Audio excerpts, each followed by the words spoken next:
नमस्कार, स्वागत है आपका। मैं हूं आपके साथ प्रियंका और आप देख रहे हैं हमारा खास प्रोग्राम हेल्थ कॉन्फ्रेंस, जिसमें बात होगी सेहत की, बात होगी कोरोना से बचाव की और बात होगी कोरोना महामारी से निपटने की।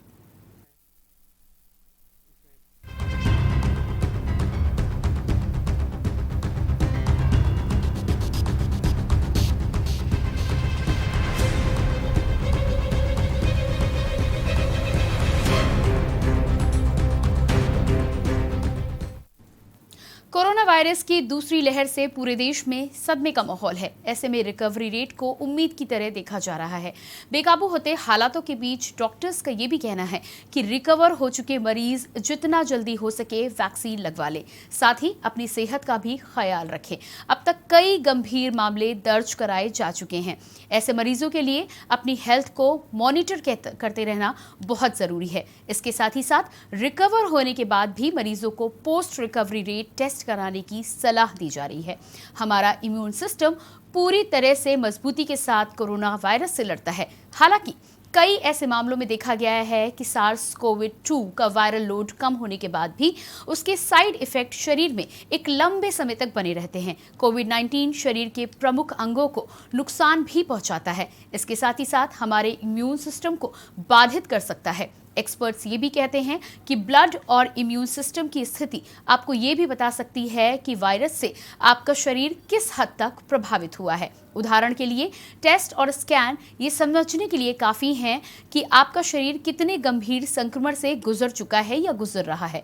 इस बात के साक्ष्य मौजूद हैं कि कोरोना वायरस फेफड़ों जैसे प्रमुख अंगों को खराब कर सकता है। ऐसे में पोस्ट स्कैन और टेस्ट मरीज की रिकवरी और हेल्थ स्टेटस के बारे में आपको जानकारी देते हैं। इसलिए मरीजों को कोरोना से रिकवर होने के बाद कुछ खास टेस्ट करवाने की डॉक्टर सलाह दे रहे हैं। लेकिन इन सब के बीच कोरोना से ठीक हो चुके मरीजों पर भी जान का खतरा अभी भी मंडरा रहा है। जैसे कोरोना से ठीक होने के बाद हार्ट अटैक आ रहा है, पूरी रिकवरी होने के बाद भी ब्रेन स्ट्रोक का खतरा झेलना पड़ रहा है। नेगेटिव होने के बाद रिपोर्ट, उसके अलावा सांसें फूलना, कमजोरी जैसे गंभीर लक्षण मरीजों में देखे जा रहे हैं।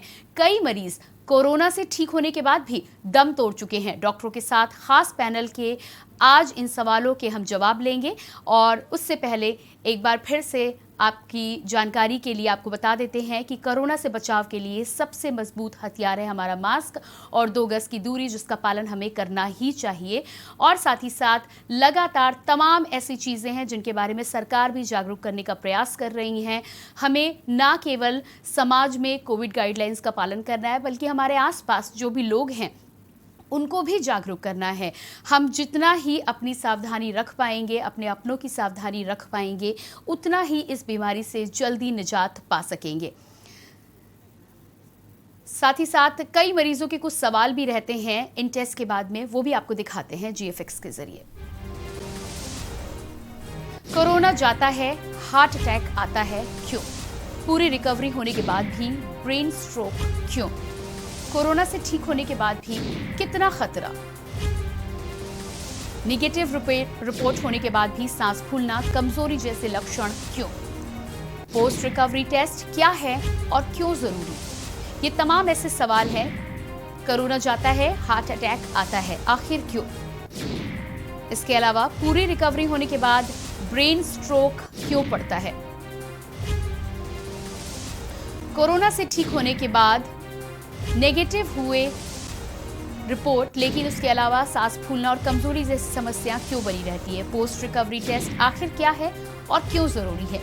ये कई ऐसे सवाल हैं जो हमारे मरीज जानना चाहते हैं, पेशेंट जानना चाहते हैं। और इन्हीं सवालों की जानकारी के लिए साथ ही साथ हमारे साथ कई दर्शक भी जुड़ते हैं इस कार्यक्रम के जरिए। एक बार अपने दर्शकों से भी अपील कर देना चाहूँगी कि यदि आपके भी कुछ सवाल हैं कोरोना को लेकर, अपनी हेल्थ के बारे में आप कुछ जानना चाहते हैं, तो आप हमें कॉल कर सकते हैं। कॉल करने के लिए नंबर्स लगातार आप अपनी टीवी स्क्रीन पर देख सकते हैं। और मेरे साथ डॉक्टर्स का खास पैनल जुड़ चुका है। डॉक्टर शिखा सचान, कोविड एक्सपर्ट, आपका बहुत बहुत स्वागत करूँगी हमारे खास कार्यक्रम में। और साथ ही साथ हमारे साथ जुड़े डॉक्टर अनुराग बल्होत्रा, वरिष्ठ चिकित्सक। सर, आपका भी बहुत बहुत स्वागत है हमारे खास कार्यक्रम कार्यक्रम में। डॉक्टर अनुराग, सबसे पहले आपसे ही शुरुआत करना चाहूँगी। और आज हम जिस बारे में बात कर रहे हैं, कई बार ऐसा होता है कि कोरोना से मरीज ठीक भी हो चुका होता है, लेकिन उसके बावजूद भी हेल्थ पर अभी भी खतरा बना हुआ है। कई ऐसे केसेस देखने को मिले हैं जिसमें कोरोना से ठीक हो जाने के बाद भी हार्ट अटैक आया है। इस बात में कितनी सच्चाई है और इसके पीछे की वजह क्या है? डॉक्टर अनुराग। देखिए, एक ऐसी चीज है हाँ, कोरोना वायरस जो है वो जब हमारी बॉडी में एंटर करता है तो वो पूरी सिस्टम में को अपने आप में इन्वॉल्व कर लेता है। वायरस लंग्स में भी जाता है और जब ब्लड में आता है तो वो लंग्स के साथ में हार्ट में भी जाता है, पूरी बॉडी में सब जाता है। और जब वो हार्ट में जाता है तो हार्ट का इन्वॉल्वमेंट होता है, और हार्ट है, पैंक्रियाज है, बहुत से ऑर्गन्स को इन्वॉल्व करता है। और जो ओल्ड एज हैं या कोमॉर्बिड स्टेट के जो पेशेंट्स हैं, जिनको शुगर है, डायबिटीज है, ब्लड प्रेशर है, और भी बहुत सारी चीजें हैं, कार्डियक पेशेंट्स हैं, उनमें धीरे धीरे वो खून के थक्के के रूप में मरने लगते हैं। और जब खून का थक्का बन जाता है तो हार्ट का रिस्क पूरी तरह से बढ़ जाता है और हार्ट अटैक होने के चांसेस भी बहुत ज्यादा बढ़ जाते हैं, क्योंकि ऑलरेडी ये पेशेंट बहुत ज्यादा रिस्क पे होते हैं, कार्डियक होते हैं, तो इसलिए इनके रिस्क और ज्यादा बढ़ जाता है। जी बिल्कुल, आगे बढ़ेंगे और चंद्र प्रकाश जी हमारे साथ कुरुक्षेत्र से कॉलर जुड़े हुए हैं, उनसे जान लेते हैं कि क्या सवाल है उनका। जी चंद्र प्रकाश जी, बहुत बहुत स्वागत है, अपना सवाल करें आप। हाँ, मैं ये कहना चाहता हूँ मैडम कि बॉम्बे में जहाँ वैक्सीन की वेस्टेज हो रही है, वहीं हम जो है, मैं और मेरी मिसेज, हम दोनों सीनियर सिटीजन है। मेरी 67 की एज है और मेरी मिसेज की उम्र 62 साल है। हमें 22 मार्च को वैक्सीन लगी थी, कोविशील्ड। पहली डोज हमें लग चुकी है। दूसरी डोज के लिए मेरे को जो है ना, आपसे इतनी रिक्वेस्ट है कि मेरा जो ये नंबर है, इसके ऊपर आप जो है स्वास्थ्य मंत्री हरियाणा का नंबर दें ताकि हम बात करें। मैंने यहाँ सिविल हॉस्पिटल सबसे बात कर ली, गांव के सरपंच से भी कह दिया कि हमें सेकंड डोज जो है ना चाहिए, और वो उपलब्ध नहीं हो पा रही। और खूब उपलब्ध है हरियाणा में। हरियाणा का मुख्यमंत्री कह रहे हैं कि यहाँ सेकंड डोज सीनियर सिटीजन के लिए उपलब्ध है।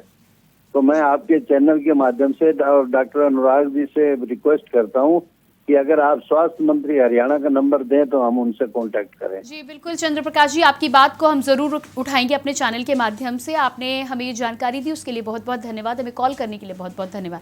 आगे बढ़ेंगे और अगले कॉलर सुरेश जी बहराइच से हमारे साथ जुड़े हुए हैं। जी सुरेश जी, बहुत बहुत स्वागत है आपका। हेलो जी, क्या जानना चाहते हैं आप? मैंने 9 अप्रैल को वो लगवाया था टीका जी। उसके बाद 16 अप्रैल को मुझको कोरोना हो गया। ठीक है जी। हेलो जी। 24 अप्रैल को हमको तक फीवर आता रहा बराबर। उसके बाद फीवर खत्म हो गया हमारा जी। और फीवर खत्म हो गया, उसके बाद हमको राहत मिलती रही और अब मुझे थोड़ी सी खांसी आती है। जी, कोरोना आपका टेस्ट अब नेगेटिव आ चुका है? आज मैंने नेगेटिव आना चाहिए 100%। जी सुरेश जी, आप लाइन पे बने रहिएगा। हमारे साथ डॉक्टर शिखा सचान जुड़ी हुई हैं, उनसे आपके सवाल का जवाब ले लेते हैं। डॉक्टर शिखा, आपके पास आऊंगी। हमारे दर्शक हैं सुरेश बहराइच से, इन्होंने 9 अप्रैल को कोविड वैक्सीनेशन करवाया था, उसके बाद ये कोरोना पॉजिटिव हो गए। इसके बाद काफ़ी दिनों के क्वारंटीन के बाद में अब इन्हें लग रहा है कि तबीयत ठीक हो रही है, हालांकि अभी रिपोर्ट पूरी तौर पर नेगेटिव नहीं आई है। उसके बाद भी कुछ समस्याएँ बनी हुई हैं, क्या करना चाहिए सुरेश जी को? सबसे पहले जो इन्होंने बात बताई कि शायद इन्होंने फर्स्ट डोज ऑफ वैक्सीन, यदि मैं गलत नहीं हूँ तो उन्होंने पहली डोज वैक्सीन 9 अप्रैल को लगवाई। जी।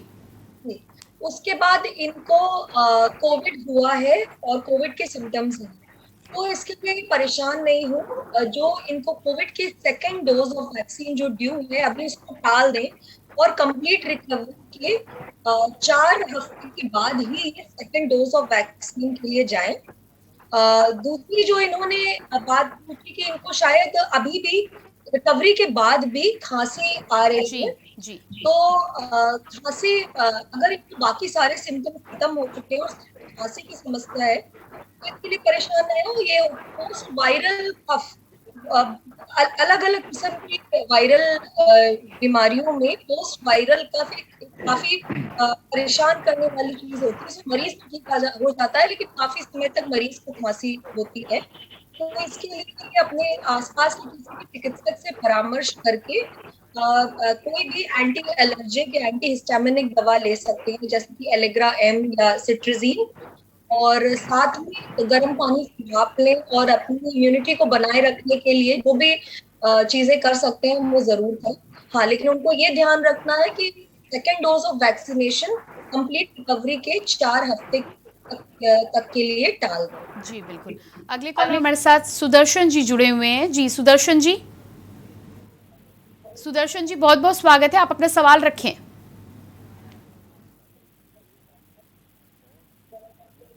शायद संपर्क, सुदर्शन जी क्या आप मुझे सुन पा रहे हैं? शायद संपर्क। इसके अलावा अगली कॉलर हमारे साथ श्वेता जुड़ी हुई है लाइन पर। जी श्वेता बहुत बहुत स्वागत है, अपना सवाल रखें आप। हाँ जी मैम, मैं ये पूछना चाहती हूँ डॉक्टर साहब से कि काफी दिनों से जो गले में खरांश है। जी हेलो। जी हम आपको सुन पा रहे हैं, अपना सवाल पूरा करें आप। हाँ जी मैम, मैं ये पूछ रही हूँ कि काफी दिन से गले में जो खरांश हो रही है, तो उसके लिए मैम क्या किया जाए? काफी दिनों से है वो। जी लगभग कितने दिनों से है श्वेता जी? श्वेता जी कितने दिनों से आपको गले में खराश बनी हुई है? शायद संपर्क हमारा टूट गया। डॉक्टर अनुराग जी आपके पास आऊंगी यहाँ पर। श्वेता हमारी दर्शक जुड़ी हुई थी देवास मध्य प्रदेश से। इनका ये सवाल था कि काफी दिनों से गले में खराश बनी हुई है, क्या कुछ कर सकती है, क्या सलाह देंगे आप? देखिए, एक तो स्टीम इनहेलेशन बहुत जरूरी है। दिन में 2 से 3 बार प्रेशर स्टीम आती है, कुछ डिवाइसेस हैं, छोटे से प्लास्टिक के डिवाइस होते हैं, उसमें प्लग इन करने के बाद में स्टीम जनरेट होती है, और छोटा सा पॉइंट होता है जिससे प्रेशर से स्टीम मुंह और नाक के अंदर जाती है। तो उसको आप धीरे धीरे लेते रहिए, थोड़ा सा डिस्टेंस बनाइए जिससे फेस ना जले, और उसको डीप इनहेलेशन करिए। 10 से 12 मिनट तक आप डीप इनहेलेशन स्टीम का करिए, सुबह दोपहर शाम। तो और उसके साथ में बीटाडीन गार्गल भी कर सकते हैं, थोड़ा सा डीप नीचे तक ले जाके उसको गरारा करिए। और कोई भी सिरप जिसमें डेक्स्ट्रोमेथार्फान हो, जो सूखी खांसी के लिए या इरिटेशन को करता है, सीपीएम होता है, उसको भी आप ले सकते हैं। और एक anti allergic tablet Allegra M type की आती है जिसमें मोन्टेलुकास्ट और फेक्सोफेनाडिन होता है, वो भी इसमें बहुत हेल्प करेगा। जी बिल्कुल, आगे बढ़ेंगे। और रुद्रपुर से नरेंद्र हमारे साथ अगले कॉलर लाइन पर जुड़े हुए हैं। जी नरेंद्र जी, जी बहुत बहुत स्वागत है, अपना सवाल करें। नरेंद्र जी अपना सवाल करें, हम आपको सुन पा रहे हैं। हाँ जी, हाँ जी, हाँ मैडम। जी क्या जानना चाहते हैं आप? हेलो। नरेंद्र जी सबसे पहले आपसे रिक्वेस्ट करूंगी टीवी के वॉल्यूम को डाउन करें और उसके बाद अपना सवाल पूछें। हेलो, मेरी जो प्लेटलेट्स है मैडम, जी मेरी प्लेटलेट्स जो हैं वो जी अपनी बात पूरी करें नरेंद्र जी। जी हमारे पास समय की कमी है, आप अपनी बात जल्दी से पूरी करें। हाँ मैडम, मैं ये पूछ रहा था, मेरी जैसे प्लेटलेट्स मैंने अभी चेक करवाई थी, 3-4 जगह करवाई। जी हाँ जी, हाँ जी। तो वो कहीं पे मेरी 68,000 आई हैं, कहीं पे जो है 1,23,000 आई। ठीक है आपका सवाल रख लेते हैं। डॉक्टर शिखा सचान हमारे दर्शक हैं, उन्होंने ऐसा बोला है कि प्लेटलेट्स उन्होंने कई जगह पर चेक कराई है और जो अंतर है वो डिफर कर रहा है, कहीं पर 68,000 है, कहीं पर 1 लाख के ऊपर बता रहे हैं। क्या करना चाहिए? क्या उन्हें दोबारा टेस्ट के लिए जाना चाहिए या कुछ और उपाय करने चाहिए? देखिए, एक कुछ सर्टन पॉपुलेशन ऑफ पेशेंट्स जो कोविड होते हैं उनमें प्लेटलेट कम होने की समस्या आती है, हालांकि ये समस्या सब में नहीं आती है।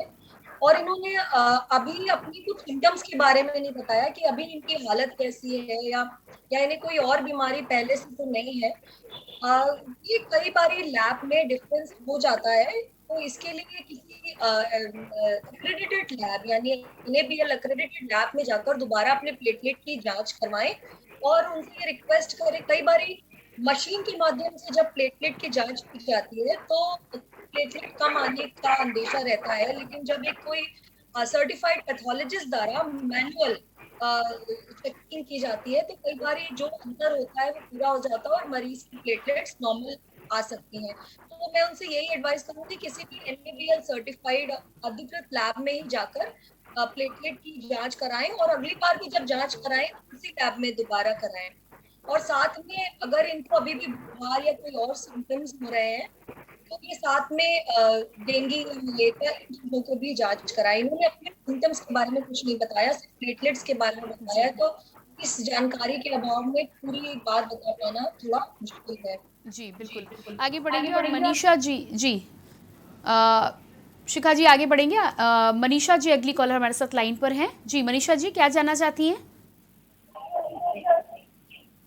मनीषा जी, क्या आप मुझे सुन पा रही हैं? हेलो जी जी, मेरी मम्मी को सर्दी हो रही, बहुत कम नहीं हो रही 4 दिन से। क्या फीवर भी है? फीवर भी है, फीवर तो कम हो गया पर सर्दी है। कितना फीवर है अभी? मतलब अब नॉर्मल है फीवर, पर सर्दी कम नहीं हो रही। इसके अलावा और कोई सिम्टम्स है मनीषा जी? थोड़ा बॉडी पेन और पाँव दर्द हो रहे। जी बिल्कुल डॉक्टर, आप लाइन पे बने रहिएगा हमारे साथ मनीषा जी। डॉक्टर अनुराग जी आपके पास आऊंगी। मनीषा जी हमारी दर्शक है हैदराबाद से, इनकी मदर को परेशानी है, पहले सर्दी का प्रॉब्लम है, अभी भी सर्दी का प्रॉब्लम है, फीवर कम हो चुका है, इनका कहना है कि नॉर्मल है, उसके अलावा बॉडी में कुछ जगह पर पेन और वीकनेस बनी हुई है।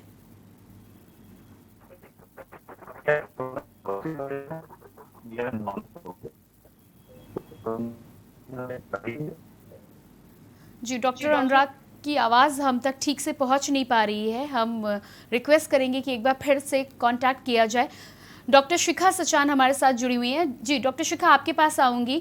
मनीषा जी जो हमारी दर्शक हैदराबाद से जुड़ी हुई थी, इनकी मदर की प्रॉब्लम उन्होंने बताई है। मदर को सर्दी अभी भी लग रही है, फीवर नॉर्मल है, उसके अलावा बॉडी में कुछ जगह पर पेन और वीकनेस बनी हुई है, क्या करना चाहिए? देखिए अगेन जो मैं कहूंगी, ज्यादातर वायरल बीमारियों की तरह कोविड का जो वायरस है उसमें भी ये समस्याएं आती है कि मरीज के ठीक होने के बाद भी बहुत दिन तक शरीर में वीकनेस बनी रहती है। उसके लिए मैं उनको यही एडवाइस करूंगी कि ज्यादा मेहनत वाला काम नहीं करें, घर पे पूरा रेस्ट लें, और अपनी इम्यूनिटी को बढ़ाने के लिए जो भी दवाएं और जो भी घरेलू नुस्खे हैं उसको आजमाएं। अच्छा खाना लें, अच्छी डाइट लें जिसमें प्रोटीन सही मात्रा में हो, और अगर इनको अभी भी बुखार चला गया है और बाकी सारे सिम्टम्स खत्म हो गए हैं लेकिन खांसी की समस्या अभी भी बनी हुई है, तो जैसे मैंने पहले सवाल में भी बताया कि इसके लिए ये 3 से 4 बार गर्म पानी की भाप लें, और साथ ही कोई एंटी एलर्जिक दवा अपने चिकित्सक, किसी भी लोकल चिकित्सक से परामर्श करके लें, और उसमें आप एलेग्रा M ले सकते हैं या फिर लिवोसिट्रिजीन ले सकते हैं, और इस दवा के लगातार सेवन से आपको खांसी में निश्चित रूप से आराम मिलेगा। जी बिल्कुल। डॉक्टर शिखा, अगले सवाल की मैं यहाँ पर बात करूँगी। जिन सवालों की हम बात कर रहे हैं, आपसे ये सवाल हम ज़रूर लेंगे, लेकिन उसी बीच हमारे साथ कॉलर जुड़ चुके हैं। उत्कर्ष है मेरठ से। जी उत्कर्ष जी, बहुत बहुत स्वागत है। क्या जानना चाहते हैं आप? मेरे को ये पूछना है कि मेरे भाई को कोविड की रिपोर्ट पॉजिटिव आई है जी, और उसके साथ साथ उन्हें टाइफाइड भी बताया हुआ है जी। तो इस टाइम पर कौन सा इलाज लेना ज्यादा सही रहेगा? पहले टाइफाइड को कवर करना होगा या कोविड को? जी बिल्कुल, आप लाइन पे बने रहिएगा हमारे साथ। जी डॉक्टर शिखा सचान, दर्शक हैं उत्कर्ष, इनके ब्रदर की कोविड रिपोर्ट पॉजिटिव आई है, साथ ही साथ टाइफाइड भी बताया गया है, क्या इलाज इन्हें करना चाहिए? अगर उनकी कोविड की रिपोर्ट पॉजिटिव आई है और उनके सिम्टम्स कोविड से मिलते जुलते हैं तो इसको कोविड ही मान के चलना चाहिए। ऐसा बहुत सारे मरीजों में देखा गया है कि जिनमें कोविड की जांच पॉजिटिव आ रही है उनमें कोइंसिडेंटल मतलब संयोगवश टाइफॉइड की जांच भी पॉजिटिव आ रही है। मुझे उन्होंने ये नहीं बताया कि उन्होंने टाइफॉइड की कौन सी जांच कराई है, विडाल कराया है या टाइफिडॉट नामक जांच होती है वो कराई है। लेकिन जैसे अगर इनके सिम्टम जैसे कि खांसी, जुकाम, बहती नाक, तेज बुखार और सांस लेने में तकलीफ इत्यादि सारे सिम्टम्स हैं तो ये कोविड ही मानकर इसको चले। साथ में अपने किसी अच्छे और अनुभवी चिकित्सक से जरूर अपने जो भी उनकी लोकेलिटी में हो उनसे परामर्श करें, और उनकी मदद लेकर आप ये पता कर सकते हैं कि कहीं कोविड के साथ कहीं आपको टाइफाइड का तो इन्फेक्शन नहीं है, क्योंकि ये याद रखिए कि कोविड और टाइफाइड के सिम्टम्स थोड़े आपस में मिलते जुलते हो सकते हैं। लेकिन जिस तरीके से अभी बहुत सारे पेशेंट्स में इस तरीके की समस्याएं आ रही है कि जिनको कोविड की जांच पॉजिटिव आ रही है, उनको कोइंसिडेंटल टाइफॉइड की भी जांच पॉजिटिव आ रही है, लेकिन हालांकि उनको टाइफॉइड की समस्या नहीं है। लेकिन अगर इनके सिम्टम्स कोविड से मिलते जुलते हैं तो ये अपने डॉक्टर से परामर्श करें और कोविड का इलाज शुरू करें। जी बिल्कुल, आगे बढ़ेंगे और अगले दर्शक हमारे साथ मोहित जी रुद्रपुर से जुड़े हुए हैं। जी मोहित जी, बहुत बहुत स्वागत है आपका, क्या जानना चाहते हैं आप?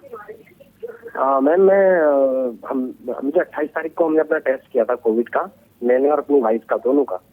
और हम बहुत माइल्ड सिम्टम आए थे, हाथ पैरों में दर्द, मेरी वाइफ को हल्का फीवर आया था।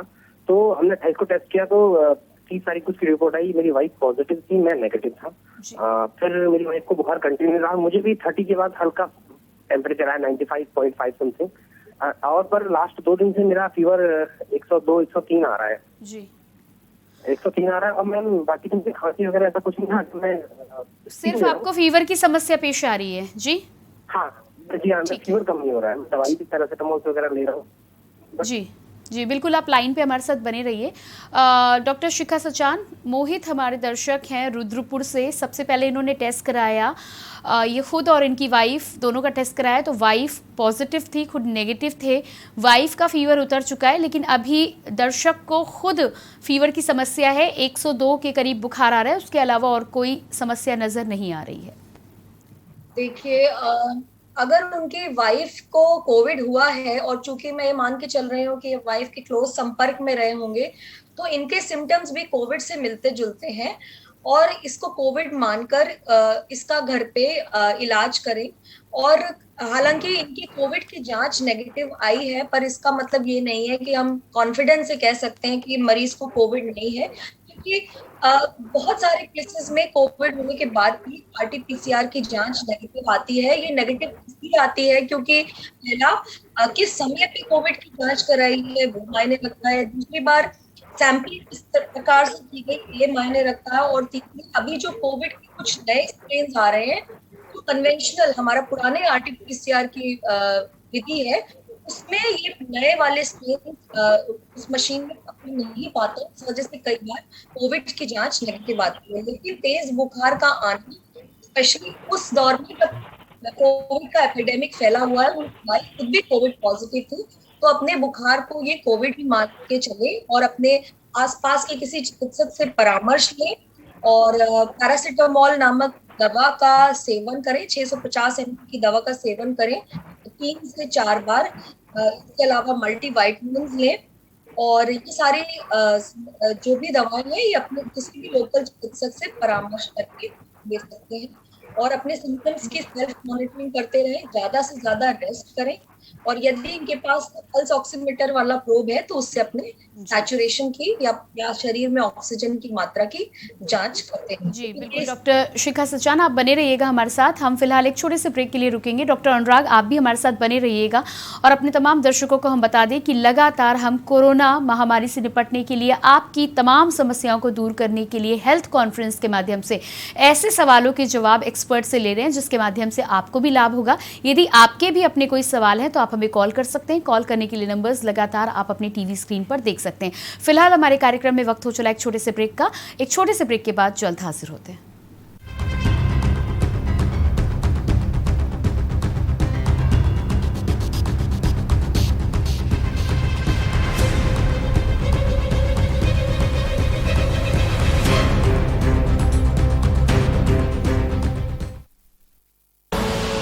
आप देख रहे हैं के न्यूज, खबरों का सारथी।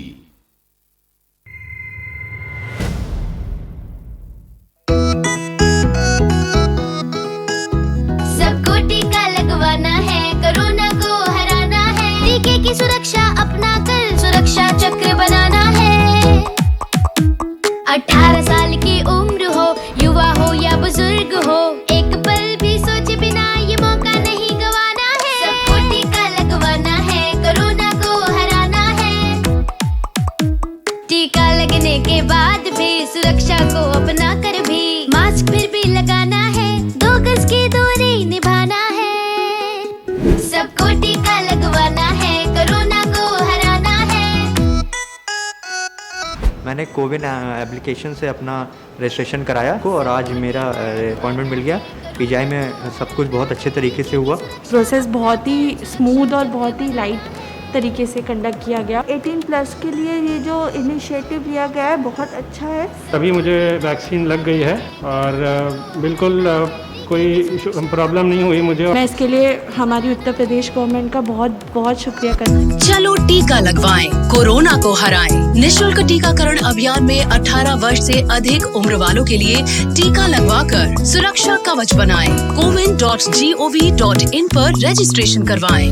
सूचना एवं जनसंपर्क विभाग उत्तर प्रदेश द्वारा जनहित में जारी।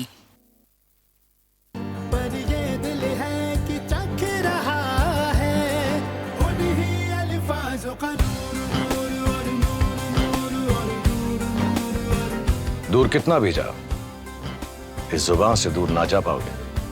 विमल, बोलो जुबान केसरी। और खुशबू में झूम के भाई लेके आए गोल्डी मसाले। गोल्डी मसाले, खुशबू और स्वाद ऐसा तो रिश्तों में गुस्सा कैसा। खुदी को आजमाया है तो ये अंदाज आया है। खुदी को आजमाया है तो ये अंदाज आया है। तुम में भी मैं हूँ शुद्ध प्लस पान मसाला। आप देख रहे हैं के न्यूज, खबरों का सारथी।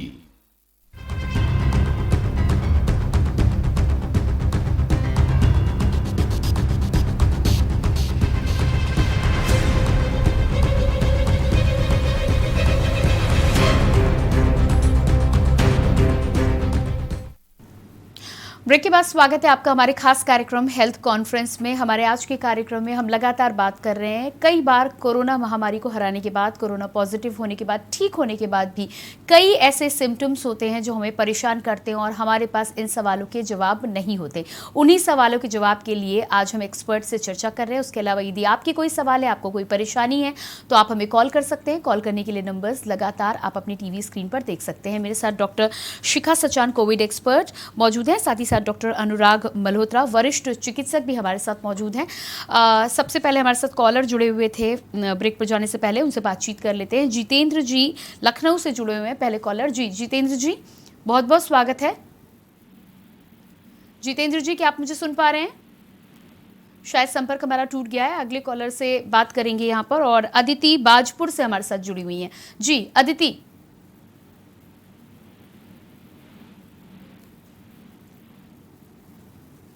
अगली कॉलर सुनीता बहराइच से हमारे साथ लाइन पर हैं। जी सुनीता। हाँ जी सुनीता जी, क्या जानना चाहती हैं आप? हाँ, मेरा प्रश्न है कि मेरे को कोरोना हो गया था, मैंने वैक्सीन भी लगवा ली है। जी हेलो जी, आपको कोरोना हो गया था, वैक्सीन लगवा ली है, अब क्या समस्या है? 14 दिन क्वारंटाइन के बाद और दवा लेने के बाद डॉक्टर जी मैं बिल्कुल स्वस्थ हूँ। जी तो मैं ये पूछना चाहती हूँ कि क्या मैं मेरा एक छोटा पोता है 3 साल का, तो मैं उसको गोद में ले सकती हूँ कि नहीं? जी बिल्कुल, आप लाइन पे रहिएगा।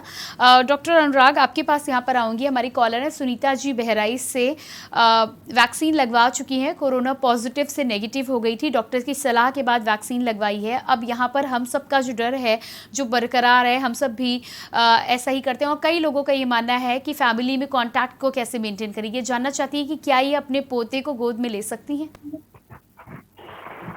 अभी क्या जी डॉक्टर अनुराग, कोविड पॉजिटिव थी, उसके बाद कोविड नेगेटिव हुई हैं और अब वैक्सीनेशन का फर्स्ट डोज लगवा लिया है। ठीक है, देखिए फर्स्ट डोज लगवाने के बाद भी एक तो कोरोना पॉजिटिव हो चुकी, कुछ एंटीबॉडीज तो इनकी नेचुरली बन गई होंगी। दूसरा, फर्स्ट डोज जब इन्होंने लगवा ली है तो थोड़ा सा कवरेज उससे भी मिला है। और जब दूसरी वैक्सीन लग जाती है तो उसके करीब 20 दिन के बाद में पूरा इनका कवरेज मिल जाएगा, तो पोते को ये गोद में ले सकती हैं, ऐसा कुछ नहीं है ना? जी बिल्कुल, ना हो उस तरह के। जी बिल्कुल, आगे बढ़ेंगे और लखनऊ से अगले कॉलर युवराज हमारे साथ लाइन पे जुड़े हुए हैं। जी युवराज जी। जी बहुत बहुत स्वागत है आपका कार्यक्रम में। अपना सवाल करें, क्या जानना चाहते हैं? मैम मेरे को एक्चुअली थोड़ी सी प्रॉब्लम हो रही है, मतलब गले में जो है मतलब जब मैं कुछ खाता हूँ तो मेरे को हल्का सा पेन होता है। जी, इसके अलावा भी कोई दिक्कत है आपको? मैम हाथ पैर दर्द होते हैं थोड़े बहुत मेरे। क्या आपको फीवर भी आ रहा है? फीवर मैम हल्का है, ज़्यादा नहीं है। जी बिल्कुल। डॉक्टर अनुराग, यहाँ पर हमारे कॉलर हैं लखनऊ से युवराज। गले में प्रॉब्लम है, साथ ही दर्द इनको बना रहता है बॉडी में और हल्का फीवर है, क्या करना चाहिए? क्या कोरोना की कोई जांच इन्होंने कराई थी? युवराज जी, क्या आपने कोरोना की कोई जांच कराई है अभी तक? मैम अभी तक मैंने कोई जांच तो नहीं कराई है। जी डॉक्टर अनुराग, अभी तक कोई जांच नहीं हुई है। कोई फैमिली मेंबर जिसको कोरोना हुआ या किसी और को ऐसे सिम्टम्स आ रहे हों, अगर आ रहे हों तो अपने आप को भी थोड़ा सा रिस्क पे रख सकते हैं ये। नहीं तो नॉर्मल खांसी जुकाम और वो भी हो रहा है इस समय, तो उसके लिए प्रॉपर एक डॉक्टर से कंसल्ट करके प्रॉपर एंटीबायोटिक, प्रॉपर दवाइयाँ लें। और अगर सिम्टम्स रिलीव नहीं हो रहे हैं 2-3 दिन में, सांस में कोई दिक्कत महसूस हो रही है या गले में इरिटेशन बना हुआ है, खांसी जुकाम है, तो फिर कोरोना की जांच एक कराना बनता है। जी बिल्कुल, आगे बढ़ेंगे और रितेश मुजफ्फरनगर से अगले कॉलर हमारे लाइन पे जुड़े हुए हैं। जी रितेश जी। जी सर, मैम हमारी एज है 45 और सर हमें ना एक पूछनी चाहिए कि हमें ना वैक्सीन लगवानी चाहिए या नहीं। और सर हमारे 2 छोटे बच्चे हैं जिनकी एज है अबव 18, तो उन्हें भी वैक्सीन लगवानी चाहिए या नहीं। और सर और हमारी ना एक और प्रॉब्लम है, हमने प्लेटलेट चेक करवाई थी अपनी, तो वो कम ज्यादा दिख रही है अलग अलग रिपोर्ट में, और हमने MBBS डॉक्टर को भी दिखा चुके हैं। तो जो प्लेटलेट भी कम ज्यादा आ रही है, जैसे 82,000, किसी में आई हमारी 1,23,000 के आसपास। रितेश जी, क्या फीवर की भी समस्या है आपको? नहीं सर मैम, कुछ नहीं है, बिल्कुल कुछ नहीं है, वैसे प्लेटलेट का चक्कर है। जी बिल्कुल, आप लाइन पे हमारे साथ बने रहिएगा। हमारे साथ डॉक्टर शिखा सचान है, कोविड एक्सपर्ट। डॉक्टर शिखा, आपके पास आऊंगी। दर्शक हमारे हैं, इनका सवाल ये है कि 45 इनकी एज, इनके बच्चों की एज 18 है, क्या इन्हें वैक्सीनेशन के लिए जाना चाहिए? दूसरी बात इन्होंने ये बताई है कि प्लेटलेट्स की रिपोर्ट कराई थी जो 82,000 के करीब आ रही है, तो उसके अलावा और कोई सिम्टम नहीं बता रहे हैं, ना ही फीवर ना कोई और सिम्टम, क्या करना चाहिए? जी बिल्कुल, अगर ये इनकी एज 45 इयर्स या जैसे 18 साल से ज़्यादा है, तो ये अपने आप को कोविड के लिए रजिस्टर करवाएं, और रजिस्ट्रेशन के बाद जब भी इनकी डेट आए तो ये कोविड की जांच के लिए जा सकते हैं। रही बात प्लेटलेट कम होने की, तो मैं पूरी तरीके से मुझे जानकारी नहीं है कि इन्होंने प्लेटलेट की जांच क्यों करवाई थी और क्या इन्हें कोविड हुआ था, और ये कोविड का ही एक कॉम्प्लिकेशन है जो कुछ % लोगों में होता है कि प्लेटलेट कम हो जाती है।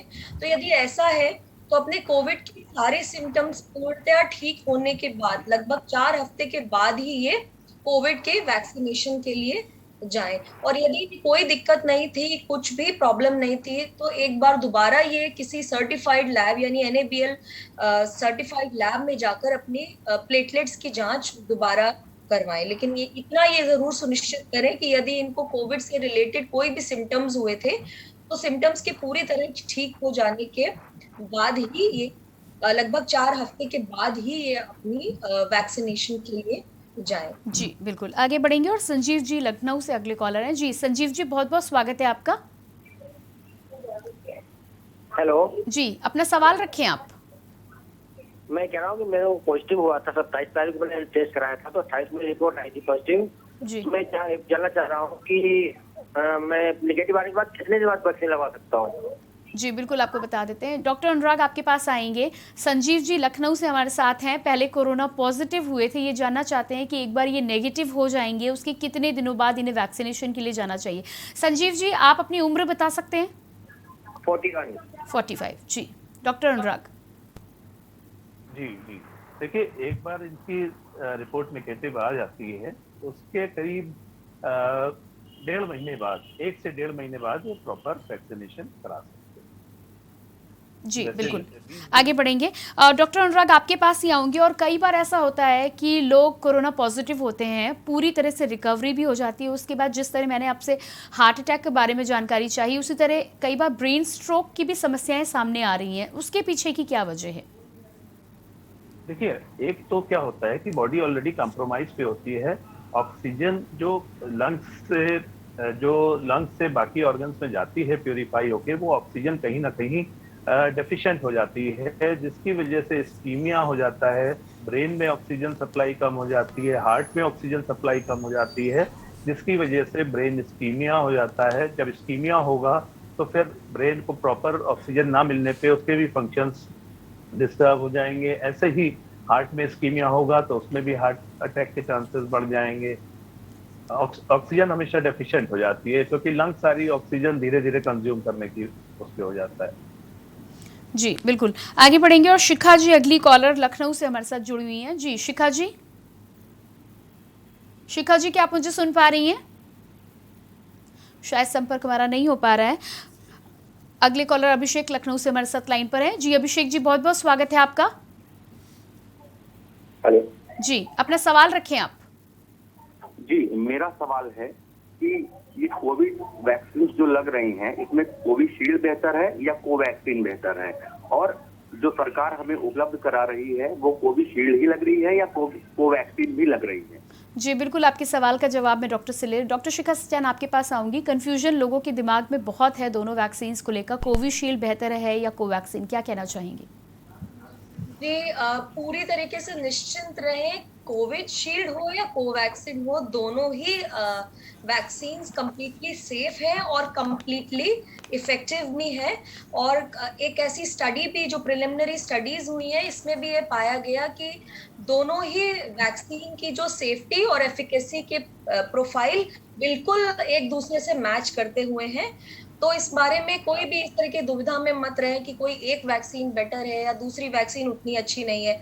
और इनके एरिया में जब ये रजिस्टर कराते हैं तो जो भी वैक्सीन अवेलेबल है ये बेधड़क और बेझिझक उसको लगवा सकते हैं। हाँ, इन्हें ये ख्याल रखना है कि यदि आपने फर्स्ट वैक्सीनेशन कोविशील्ड का कराया है तो नेक्स्ट जो आपका सेकेंड राउंड है वैक्सीनेशन का वो भी कोविशील्ड का होना चाहिए। इसी प्रकार से अगर आपने पहली डोज कोवैक्सीन की लगवाई है तो दूसरी डोज भी कोवैक्सीन की ही होनी चाहिए। जी बिल्कुल, आगे बढ़ते हैं। उत्तराखंड से अगले कॉलर आशीष हमारे साथ लाइन पे हैं। जी आशीष जी। जी मैम, मुझे ये जानना था कि मेरे फादर को किडनी डिजीज है, उनको एक किडनी उनका वर्क करता है केवल, तो क्या कोविड की वैक्सीन लगाने के लिए मतलब सेफ है? जी बिल्कुल, एक बार आप अपना सवाल फिर से दोहरा देंगे आशीष जी? जी जी, मेरा सवाल है सर, मेरे फादर की एक किडनी काम करती है, वो भी फुली नहीं काम कर रही, 40% केवल एक किडनी काम कर रही है, तो कोविड वैक्सीनेशन से उनको कोई दिक्कत तो नहीं है? जी बिल्कुल, डॉक्टर अनुराग आपके पास आना चाहेंगे। हमारे दर्शक का सवाल ये है कि इनके पिताजी की एक किडनी काम कर रही है, दूसरी पूरी तरह से काम नहीं कर रही है, तो ऐसे में वैक्सीनेशन के लिए क्या इन्हें जाना चाहिए और क्या कोई दिक्कत पेश आएगी उसके बाद? नहीं, वैक्सीनेशन में कोई प्रॉब्लम नहीं है। वैक्सीनेशन आराम से करा सकते हैं क्योंकि और ज़्यादा जितने भी इम्यूनो कॉम्प्रोमाइज पेशेंट्स हैं जिसमें कि कोई विशेष लक्षण नहीं है और आराम से वो काम कर रहे हैं, अपनी नॉर्मल एक्टिविटीज कर रहे हैं, तो उसमें वैक्सीन लगवाना भी बहुत अच्छा है। जी बिल्कुल, डॉक्टर शिखा आपके पास आऊंगी और मेरा सवाल ये है कि कई बार कोविड मरीजों के ठीक होने के बाद भी doctor post recovery test recommend कर रहे हैं, ये टेस्ट क्या है और क्यों जरूरी है? कोविड के मरीजों के सिम्टम्स ठीक होने के बाद भी, जैसा कि अभी डॉक्टर साहब ने बताया कि मरीज में कमजोरी काफी अत्यधिक हो जाती है और ऐसे मरीजों में ब्लड के क्लॉट होने की टेंडेंसी भी कुछ बढ़ जाती है और एक जिसको हम एक डी डाइमर नामक सरल टेस्ट के माध्यम से नाप भी सकते हैं। और आगे जाकर मरीज के रिकवरी होने के बाद भी उनको हार्ट अटैक, ब्रेन स्ट्रोक या डीप वेन थ्रोम्बोसिस या इस प्रकार की कोई बीमारी ना हो जिसमें कि ब्लड क्लॉट होने का खतरा हो, तो इन चीजों को नजर रखते हुए और इनको पहले पकड़ लें और इनको प्रिवेंट करने के लिए कई बारी डॉक्टर्स पोस्ट कोविड टेस्ट की जांच कराते हैं, क्योंकि अगर उनका उससे ये पता करते हैं कि यदि शरीर में ब्लड गाढ़ा होने की टेंडेंसी है तो कुछ उनको ब्लड थिनर्स दिए जा सके, जिसके बाद उन्हें कोई भविष्य में जाकर किसी प्रकार का थ्रोम्बोटिक कॉम्प्लिकेशंस जैसे कि हार्ट अटैक आना या ब्रेन स्ट्रोक होना या पल्मोनरी एम्बोलिज्म या डीप वेन थ्रोम्बोसिस, इस प्रकार की कुछ लाइफ थ्रेटनिंग बीमारियां हैं, ये आगे जाकर ना हो। तो टाइम वैसे भी जो कोविड के जो मरीज जो गंभीर संक्रमण से ठीक होकर निकले हैं उनको लगभग 1 साल तक अपने डॉक्टर के नियमित फॉलोअप में रहना चाहिए। और इसमें वो उनके समय समय पर उनके ब्लड की टेस्ट की जांच करेंगे और उस ब्लड में यदि कोई भी डेफिशिएंसी आती है तो डॉक्टर के माध्यम से और दवाओं के माध्यम से उस डेफिशिएंसी को दूर किया जा सकता है। जी बिल्कुल, आगे बढ़ेंगे और प्रमोद गाजियाबाद से अगले कॉलर हमारे साथ लाइन पे हैं। जी प्रमोद जी। हेलो जी, बहुत बहुत स्वागत है आपका, अपना सवाल करें आप। मैम सवाल ये है मेरा, मेरे को 26 तारीख को फीवर हुआ था जी। उसके बाद मैंने मेडिसिन लिए 5 डेज तो मैं बिल्कुल अभी ठीक हूँ, लेकिन अभी मुझे क्या हो रहा है, हल्की सी मुझे कमजोरी महसूस हो रही है और मेरी आंखों में हल्की सी स्वेलिंग है। जी बिल्कुल, आप लाइन पे बने रहिए। और डॉक्टर अनुराग हमारे साथ दर्शक हैं प्रमोद, और इनको प्रॉब्लम ये है कि कोविड हुआ था और उसके बाद ठीक हुए हैं, अभी भी वीकनेस और साथ ही साथ आँखों में कुछ दिक्कत इनको अभी बनी हुई है, क्या करना चाहिए? देखिए सर, अगर आंखों में दिक्कत बनी हुई है तो ये अपने किसी भी अच्छे ऑप्थेल्मोलॉजिस्ट को दिखाएं आसपास में और उसका प्रॉपर चेकअप, क्योंकि कोरोना के बाद के भी कुछ कॉम्प्लिकेशन हैं जो आईज में हो सकते हैं, कहीं ना कहीं कुछ क्लॉटिंग हो सकती है, तो बेहतर है कि प्रॉपर तरीके से उसकी जांच कराएं। जी बिल्कुल, अगली कॉलर सिकंदर हरियाणा से हमारे साथ लाइन पे हैं। जी सिकंदर जी। नमस्कार जी। जी नमस्कार, अपना सवाल रखें आप। सर मैं ये कहना चाहता हूँ सर, जो मतलब 18 साल के ऊपर के कोरोना वैक्सीन लगवानी चाहिए, मतलब इसमें क्या क्या परहेज होते हैं सर खाने पीने के? जी बिल्कुल, कोरोना वैक्सीन ज़रूर लगवानी चाहिए, सभी डॉक्टर्स रिकमेंड कर रहे हैं और आपके एरिया में जो भी वैक्सीन लगवाई जा रही है आप उसे ज़रूर लगवाएं। हमें कॉल करने के लिए बहुत बहुत धन्यवाद। अगली कॉलर मीरा जी इंदौर से हमारे साथ लाइन पे हैं। जी मीरा जी। जी मैम, एक्चुअली मेरी भाभी को 14 महीने का बेबी है और वो मदर फीड लेता है, तो क्या वो वैक्सीन लगवा सकती है? जी बिल्कुल, आपकी सवाल को हम पूछ लेते हैं। डॉक्टर शिखा सचान आपके पास आऊँगी। हमारी दर्शक हैं, इनकी रिलेटिव हैं, उनको 14 महीने का बेबी है, मदर फीड करवा रही हैं, वो जानना चाहती हैं क्या वैक्सीनेशन के लिए जा सकती हैं या उन्हें रुकना चाहिए? सॉरी, मैं आपका सवाल समझ नहीं पाई। जी मैं एक बार फिर से रिपीट कर देती हूँ डॉक्टर शिखा। जो कॉलर हैं उनकी भाभी हैं, उनका बेबी अभी 14 मंथ्स का है, मदर फेड है, यानी कि मदर फीडिंग करा रही हैं बेबी को, तो ऐसे में मदर फीडिंग एक महिला को क्या वैक्सीनेशन के लिए जाना चाहिए, ये मेरा सवाल है। देखिए अभी 2 तरीके की महिलाएं होती हैं, जो एक जो प्रेग्नेंट हैं और दूसरा जो ब्रेस्ट फीडिंग करवा रही हैं। अभी प्रेग्नेंट महिलाओं में इस प्रकार की कोई ट्रायल्स नहीं हुई है कि ये वैक्सीन सेफ है या नहीं, इसलिए गवर्नमेंट ऑफ इंडिया ने अभी प्रेग्नेंट महिलाओं के लिए इस वैक्सीन को ओके नहीं स्वीकृत नहीं किया हुआ है। हालांकि बहुत सारे जो गायनेकोलॉजी एसोसिएशंस और ये सारी एसोसिएशंस होती हैं वो इस बात के लिए गवर्नमेंट ऑफ इंडिया से बहुत विनती कर रही हैं और इस एजेंडे को पुश कर रही हैं कि प्रेग्नेंट महिलाओं को भी वैक्सीन के लिए जाना चाहिए और गवर्नमेंट को इसको स्वीकृति देनी चाहिए। उसी प्रकार से लैक्टेटिंग जो मदर्स हैं जो ब्रेस्ट फीड करा रही हैं, अभी उनमें भी बहुत लिमिटेड टेस्ट हुए हैं इस बात के देखने के लिए कि ये वैक्सीन सेफ है या नहीं है, बट बहुत सारी कंट्रीज में लैक्टेटिंग मदर्स को वैक्सीनेशन के लिए स्वीकृति दी हुई है और ये अपने गायनेकोलॉजिस्ट से परामर्श करके वैक्सीन के लिए जा सकती हैं। और हमें इसमें एक चीज होती है रिस्क वर्सेस बेनिफिट, तो वैक्सीन लगवाने के बेनिफिट कहीं ज्यादा है कंपेयर टू जो स्मॉल रिस्क हो सकते हैं। तो और दूसरी बात ये भी कहना चाहूंगी कि चूंकि वैक्सीन्स को लेकर अभी एविडेंस नया है और गवर्नमेंट ऑफ इंडिया भी टाइम के साथ इन गाइडलाइंस को अपडेट कर रही है, तो हमेशा इन गाइडलाइंस से अपडेटेड रहें और उसी प्रकार से वैक्सीन के लिए जाएं।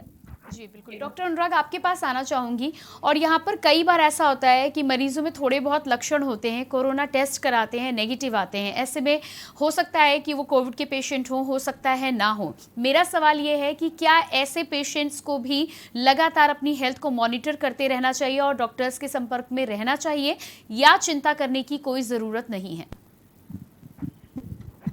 नहीं, बिल्कुल। देखिए, मैं आपको अपना एक्सपीरियंस बताता हूँ कुछ पेशेंट्स का कि हॉस्पिटल में एडमिशन्स ऐसे नहीं होते हैं जब एडमिशन होते हैं तो एक एंटीजन टेस्ट होता है और एंटीजन टेस्ट नेगेटिव आते हैं ज़्यादातर पेशेंट्स में, कई पेशेंट्स में आया है, जो मैं पर्सनल एक्सपीरियंस शेयर कर रहा हूँ आपसे।